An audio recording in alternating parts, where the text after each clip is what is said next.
Good morning students. कैसे हैं आप लोग?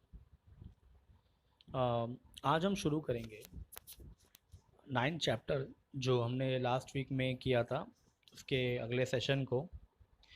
इसके पहले जो हमने किया था, इसमें मैंने आप लोग को इसका जो पूरा इम्पोर्टेंस है, इंट्रोडक्शन बताया था। मैंने आपको इस पे कंसेप्ट में ये बताया था कि डीमैटेरियलाइजेशन क्या होता है, डीमैट अकाउंट क्या होता है, डिपॉजिटरी क्या होता है।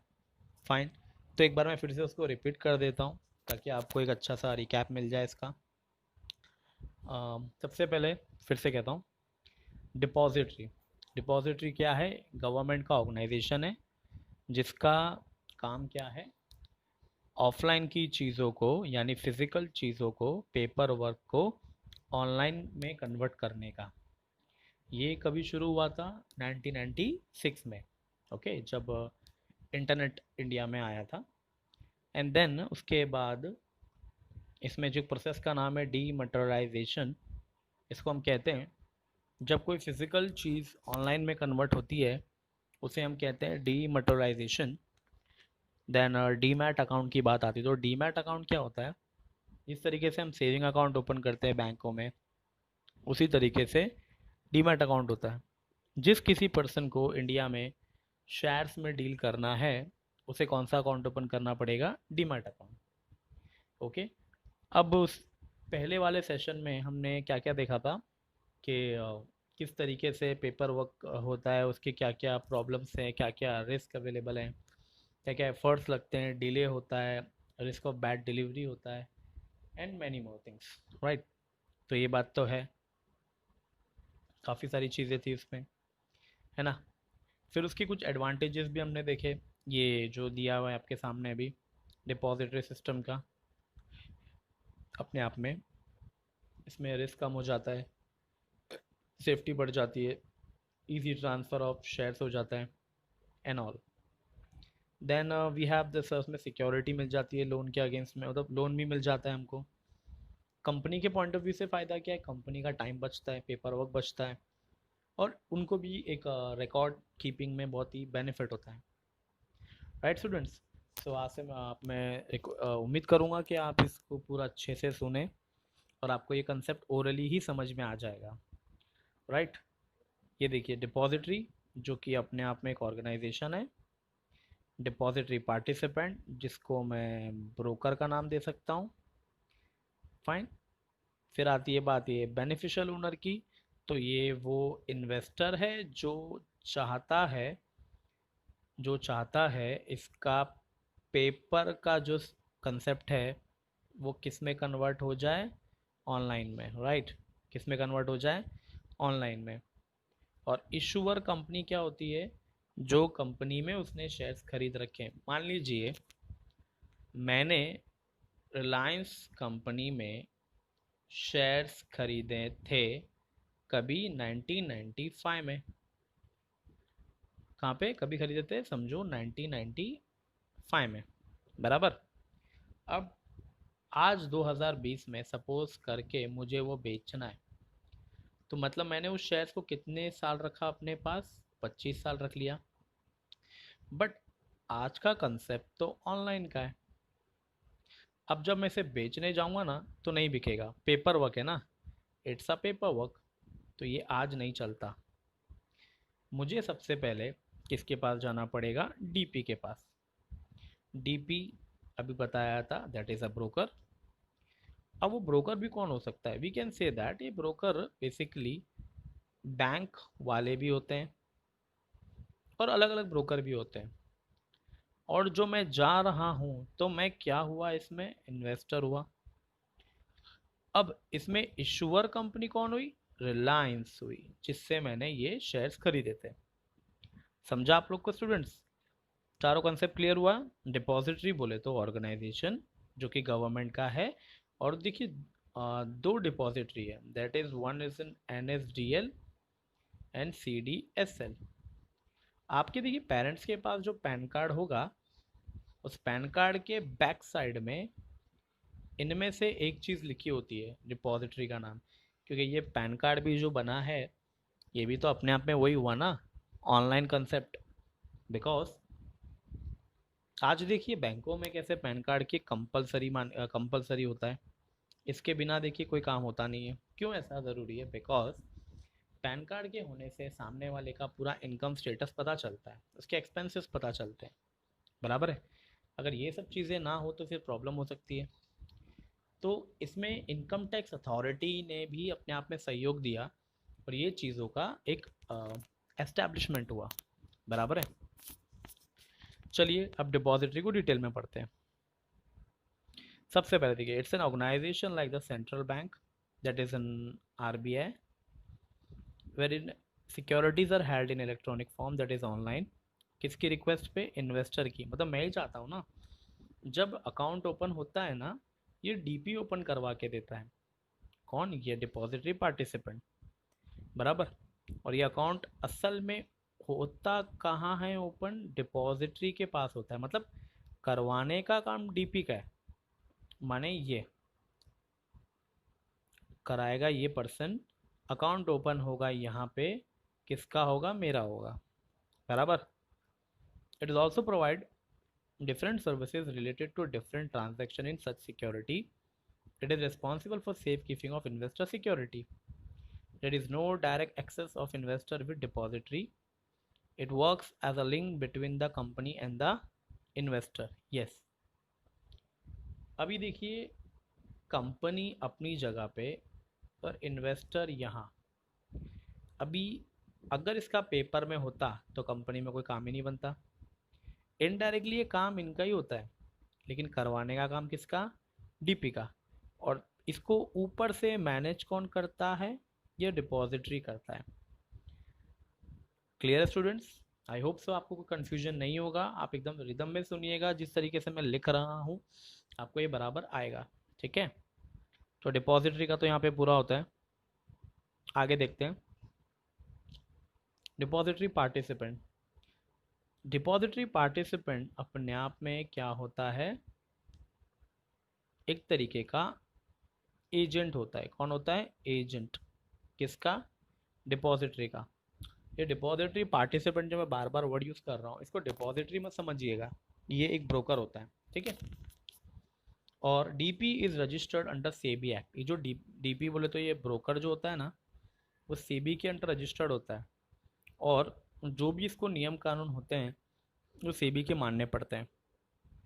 So it is intermediary appointed by depository. अभी देखिए क्या है ना, डिपॉजिटरी मिला के 2 ऑफिस है पूरे इंडिया के लिए। अभी इतने सारे लोग हैं, सबको थोड़ी मैनेज कर पाएगा।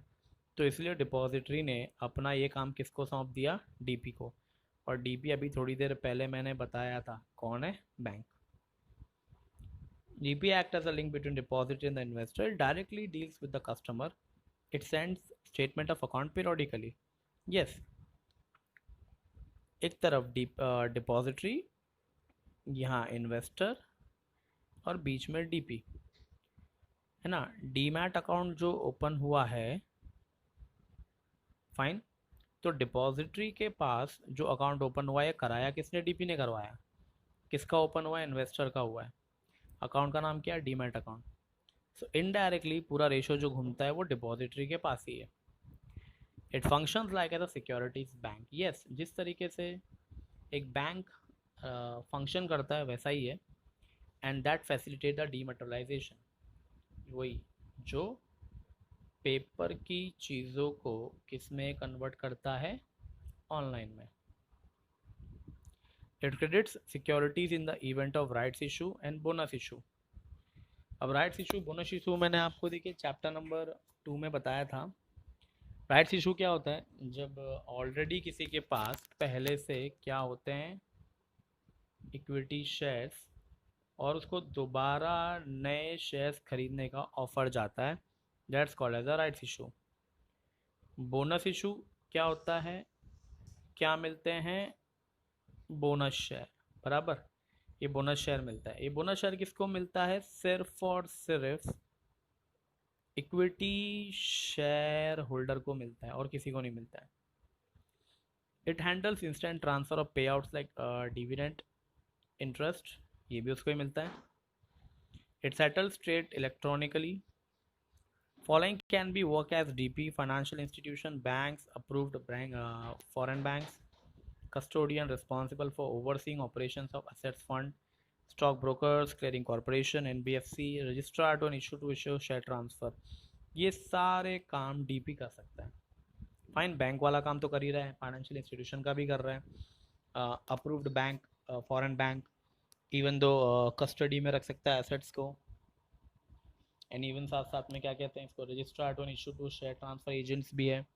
The DP maintains accounts of securities of each investor. The DP has a unique number of identification. Yes, अभी जो डीपी होता है, जैसे कि अगर मान लो मैं ब्रोकर का काम करके बैठ जाऊँ, है ना, तो मुझे अलग से एक आइडेंटिफिकेशन नंबर मिलता है जो मुझे इशू होता है डिपॉजिटरी से, बिकॉज मैं उनका एजेंट बन के बैठा हूँ यहाँ पे, बराबर है. So this certificate I am getting after the registration for the approval of the investors. And then the third point we have this beneficial owner. अब सोचिए ज़रा, इस पूरे काम में बेनिफिट मिला किसको असल में? असल में बेनिफिट जो पूरे इस काम में मिला है वो मिला है इन्वेस्टर को. तो बेनिफिशियल ओनर वही हुआ, मैंने कि मैं हुआ. The BO is an investor securities who has availed a service of depository participant. Investor ही गया था डीपी के पास ये सर्विस लेने के लिए, तो he becomes a beneficial owner. Then BO is entitled to all the rights of benefits and subject to all the liabilities with respect to securities held by the depository. जो भी कुछ depository करेगा DP किसको बताएगा? Investor को. तो investor को ये भी मिलेगा details. The BO can also be called as a client of depository and DP.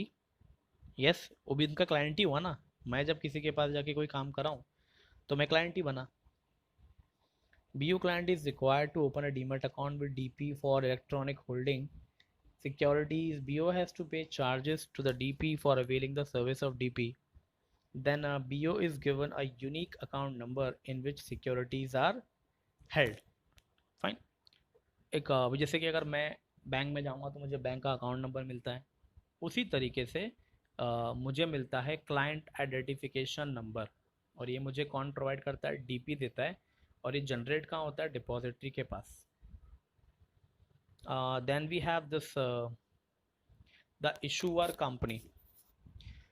It means the company which has issued the securities which are dematerialized, it must register with the depository.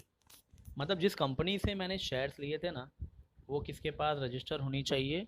Depository के पास, ताकि उनके पास जब detail हो तो वो उसको change कर सके काफ़ी आसानी से. Okay students, so I hope so आपको ये 4 कंसेप्ट एकदम डिटेल में समझ में आए होंगे. ये समझना काफ़ी इंपॉर्टेंट है, क्योंकि स्टूडेंट्स अगर आप ये समझ गए तो ये चैप्टर ही पूरा समझना आपके लिए काफ़ी आसान हो जाता है. Okay, right. एंड देन इसके बाद जो कंसेप्ट दिए हुए हैं ये बता रहा आपके, देखिए concept related to depository system.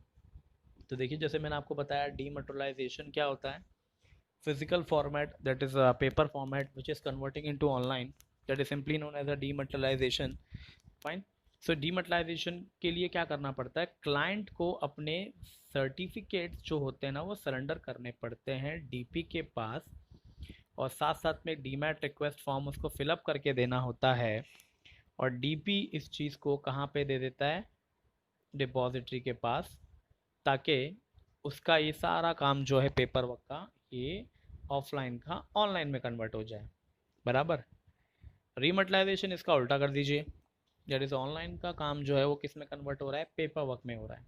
Okay, अब पेपर वर्क में जब काम कन्वर्ट होता है तो इससे क्या होता है कि लाइक रीमैट रिक्वेस्ट फॉर्म वो भी काम डीपी ही करेगा. वैसे बेसिकली ये काम कोई कराता नहीं है, पर ये दिया हुआ है, क्योंकि सबको ही तो आज पेपर वर्क किस में कन्वर्ट कर रहा है? ऑनलाइन में कन्वर्ट कर रहा है.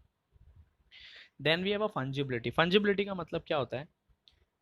If there is something which is in front of you, it's showing in the physical format, मतलब कुछ आपके सामने अगर आसानी में रखा हुआ है फिजिकल में, तो आप उसको पहचान सकते हो, पर उसमें वक्त लगेगा. लेकिन अगर कोई चीज़ ऑनलाइन जब होती है ना तो वो दिखती नहीं है पर होती ज़रूर है. That is called as a fungibility. Suppose आपके मोबाइल में देखिए कितने सारे नंबर्स होंगे, कितने सारे डेटा होगा. किसी का अगर आप नाम सर्च करते हो तो क्या पूरा स्क्रॉल तो नहीं करते हो ना? हाँ, लेकिन आप क्या करते हो? आप तुरंत जाके उसको एक सर्च ऑप्शन में जाके डालते हो तो तुरंत आपको डिटेल मिल जाती है। अब कोई कह सकता है कि नंबर कहाँ पे स्टोर हुआ है? नहीं। Yes, it's a fungibility. Land is not a fungible, that's every unit of land is unique quality and that's to reduce its value. Yes, अब लैंड तो दिख रहा है ना मुझे सामने। हाँ, लेकिन कुछ ऐसी चीज़ होती है जो कभी दिखती नहीं, जैसे कि suppose online transaction, internet. Currency note is fungible, is not, but there is no difference between two currency notes of the same value. Yes, it's fungible. समझ में आया? अभी जो करेंसी के नोट होते हैं सब एक जैसे ही होते हैं। अगर मैं कोई पुराना निकालूँ और नया नोट निकालूँ, उस पर 100 रुपया लिखा हुआ है, तो 100 रुपया तो उसकी वैल्यू, इसकी वैल्यू है, तो no one can make any difference for that. बराबर। हाँ, लेकिन उसमें अगर उसमें वैल्यू लिखी हो तो उसको माना जाएगा। तो सिमिलरली ये जो कंसेप्ट आपको अभी तक हमने देखा है यहाँ पे, ये बताता है कि कैसे ऑनलाइन का रिक्वायरमेंट हुआ। ये ऑनलाइन की रिक्वायरमेंट इसलिए आई कि बिकॉज 1995 में इंटरनेट आने के बाद कंसेप्ट इतने बढ़ चुके थे कि अब पेपर वर्क को संभालना काफ़ी मुश्किल है। तो इसके लिए इस कंसेप्ट को लाना ज़रूरी पड़ा गवर्नमेंट को, और डिपॉजिटरी का फॉर्मेशन हुआ। Okay students, so I hope so आपको ये अच्छे से पूरा कंसेप्ट समझा होगा। आप इसको ध्यान से सुनिएगा, जो जो मैंने लिखा है आप इसको एक बार